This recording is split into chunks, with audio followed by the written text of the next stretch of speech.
Ya, anak-anakku, siswa-siswa SMA Negeri 2 Bandung, kita kembali lagi pada pembelajaran fisika yang menarik ya, harusnya menarik, menantang, dan membuat pikiran kita wow ya. Kita akan bahas selanjutannya yang sudah kita bahas kemarin ya. Kita bahas kemarin tentang apa itu listrik. Apa itu listrik, masih ingat? Ya, itu listrik adalah sebuah fenomena alam. Fenomena alam ini yang dipelajari dalam fisika ya, yang berkaitan dengan muatan-muatan listrik positif maupun negatif. Kita juga sudah mempelajari tentang mengapa elektron bisa bergerak di dalam kawat. Sebuah kawat pasti punya elektron, tapi kenapa elektron itu bisa bergerak? Nah, ini adalah sebuah pertanyaan yang sudah kalian jawab kemarin. Kenapa dia bergerak? Karena ada perbedaan potensial ya. Elektron-elektron yang ada pada kawat ini bisa bergerak searah. Kalau tidak ada beda potensial, mereka bergerak acak ya, sehingga kawat itu netral. Tapi ketika dia bergerak ke satu arah, maka mengalir yang namanya arus listrik karena terjadi perbedaan potensial. Potensial listrik inilah yang menyebabkan mengalirnya elektron dari potensial rendah ke potensial tinggi. Tapi arus adalah sebaliknya, dari potensial tinggi ke potensial rendah, hanya karena ada perbedaan potensial. Nah, sekarang kita akan bahas sedikit bahwa ketika elektron bergerak di dalam kawat, ternyata pergerakannya tidak mulus. Kenapa tidak mulus? Ada yang menghambat elektron itu gerak. Nah, kita akan lihat bahwa itulah hambatan pada arus listrik. Kalau elektron terhambat, ya arus juga terhambat, karena ini sama saja, bolak-balik saja ya. Nah, terjadi hambatan. Arus mengalir dalam kawat tidak semulus yang terlihat, tidak semulus yang kita bayangkan, karena kawat memberikan hambatan terhadap pergerakan arus listrik. Nih, sebuah kawat ini persamaan yang dirancang, yang dipikirkan oleh orang bagaimana menggambarkan hambatan yang dialami oleh arus yang mengalir pada kawat ya. Misalnya saya punya kawat sepanjang L kecil ya, hurufnya ini. Kemudian ada luas penampang, ini luas penampang kawat ya, luas lingkaran ini. Kalau kawatnya tipis ya luas penampangnya kecil sekali. Maka kita akan lihat besar hambatannya dirumuskan. R itu resist ya, dari kata resist, hambat. R adalah rho L dibagi A. Apakah itu rho? Rho ini adalah hambatan jenis bahan. Setiap bahan punya hambat jenisnya masing-masing. Ada yang mulus mengalirkan elektron, ada yang elektronnya ditarik-tarik gitu ya, dihambat. Tergantung jenis kawatnya. Kalau ini tergantung panjangnya, ini tergantung luas penampangnya. Artinya, kalau luas penampangnya besar, maka hambatannya akan mengecil. Kenapa? Anggap aja pipa ini ya. Ini sebuah pipa dialiri air. Kalau luasnya besar, airnya gampang ngalir. Arus listrik pun gampang ngalir. Tapi kalau luasnya kecil, makin kecil, maka susah ngalirnya si air atau arus listrik ya. Panjangnya makin panjang, makin besar hambatannya. Hambat jenisnya makin besar, ya makin besar juga. Jadi hambatan kawat tergantung pada 3 faktor ini. Rho L per A. Sekarang kita lihat faktor rho. Rho ini adalah hambat jenis berbagai bahan ya. Misalnya aluminium 2,83 ke 10 pangkat min 8. Nah, ini aluminium tembaga. Kita paling sering memakai tembaga. Kenapa? Karena tembaga punya hambatan jenis yang cukup kecil. Ya, lebih kecil dari aluminium. Pangkatnya sama 10 min 8. Tapi ini 1,72. Jadi dia lebih kecil lagi tembaga. Ada lagi yang lebih kecil dari tembaga. Apa itu? Ini di sini perak 1,59 lebih kecil. Kalau ini 1,72. Perak lebih efektif mengalirkan elektron. Kenapa kawat-kawat tidak pernah pakai perak? Ya mahal lah.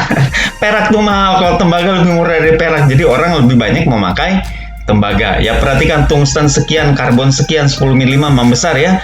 Germanium, silikon, kuarsa, dan lain sebagainya. Ini adalah hambatan jenis berbagai bahan. Dan kita tahu kenapa orang pakainya tembaga. Karena tembaga cukup kecil dibandingkan yang lain dan cukup murah dibandingkan perak. Kita lihat lagi, apalagi yang menghambat. Yang menghambat adalah suhu. Suhu juga ternyata memberikan hambatan pada kawat. Semakin tinggi suhunya, maka hambatan akan semakin besar. Ini adalah hambat jenis suhu. Kalau T-nya membesar, maka hambat jenisnya juga ikut membesar. Ini koefisien suhu. Ini rumusnya kalau pakai suhu. Ya, ada juga sih logam-logam yang ketika dipanaskan tapi dia malah jadi kecil si hambatannya, tapi hanya beberapa ya. Tidak umum. Ya, yang umum kalau dipanaskan dia akan makin besar hambatannya. Nah, ini hambatan listrik suatu bahan. Nah, hambatan listrik ini ada beberapa. Kita lihat ya, perak, koefisien suhunya alfa. Perak, tembaga, aluminium, mana yang paling kecil? Ya, yang paling kecil adalah perak.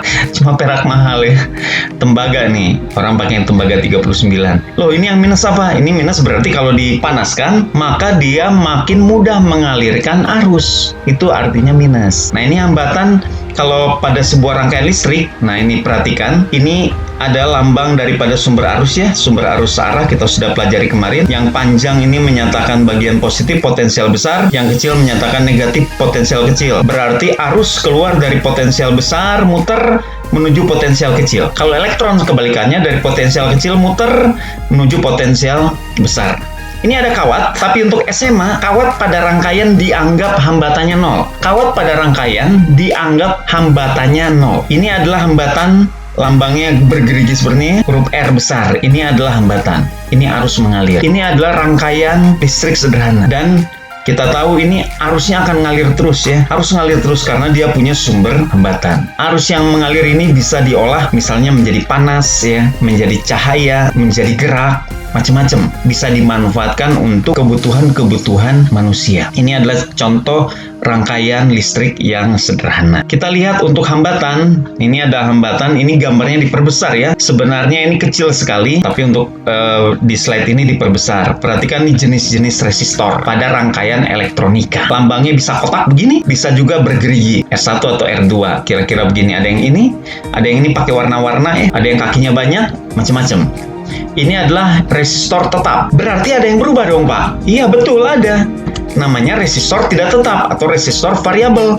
Kita bisa ubah-ubah hambatannya. Kita bisa geser. Kalau kita geser ini hambatannya berubah nih. Kalau ini kita putar hambatannya berubah. Ini kita putar hambatannya berubah. Nah, untuk resistor variabel kita kasih tanda panah. Seperti ini kira-kira ya. Lambangnya sama lambang resistor tapi ada tanda panahnya. Berarti hambatannya bisa kita ubah-ubah seturut keinginan kita. Nah, kira-kira itu lambang daripada resistor ya. Kemudian ada hukum Ohm. Ini bicara hubungan antara tegangan, hambatan, dan arus. Ini hukum Ohm. Delta V sama dengan I kali R atau R kali atau I sama delta V dibagi R.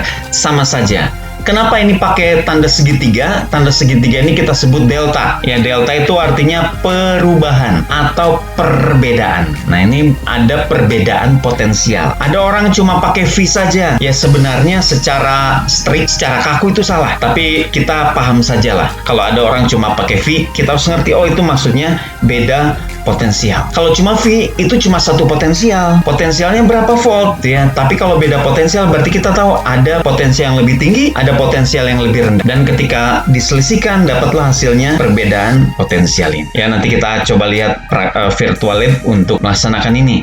Ini kita lihat grafiknya saja ya. Kalau kita bisa buat grafik I terhadap V, maka kita akan lihat ada dua jenis hambatan, ada yang lurus, ada yang melengkung. Nah, yang lurus ini memenuhi hukum Ohm disebutnya. Kalau yang melengkung berarti bahan itu tidak memenuhi hukum Ohm. Jadi hukum Ohm tidak berlaku untuk semua bahan, tapi untuk bahan-bahan tertentu. Dan untuk SMA kita nggak bahas yang ini nih ya.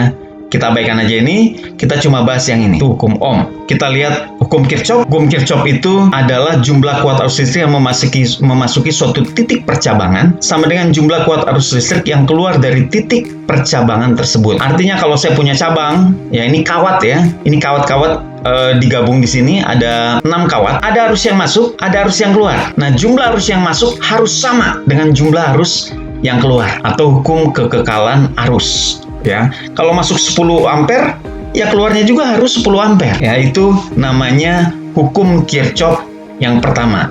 Jadi tidak ada arus yang hilang. Yang masuk pada sebuah cabang harus sama dengan yang keluar dari cabang itu. Itu konsep daripada hukum 1 Kirchhoff. Nah, contoh ya ini misalnya sebuah rangkaian ya yang terdiri dari kabel-kabel yang cukup agak rumit ya. I1 masuk, maka I1 ini terpecah menjadi I2, I4, I3. Tapi kalau kita jumlahin I2, I4, I3, hasilnya I1 juga. I4-nya terpecah lagi jadi I5 dan I6.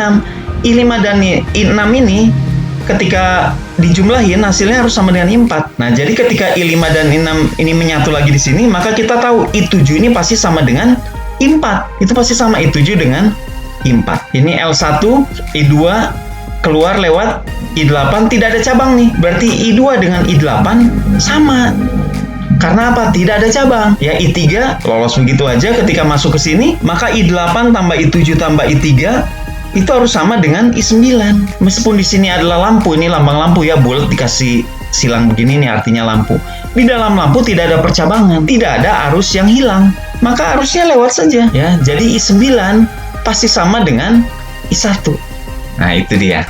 Bisa dipahami ya, ini contoh daripada hukum Kirchhoff. Kita akan lihat laboratorium virtual. Bapak akan ajak kalian untuk melihat laboratorium virtual yang ada di internet.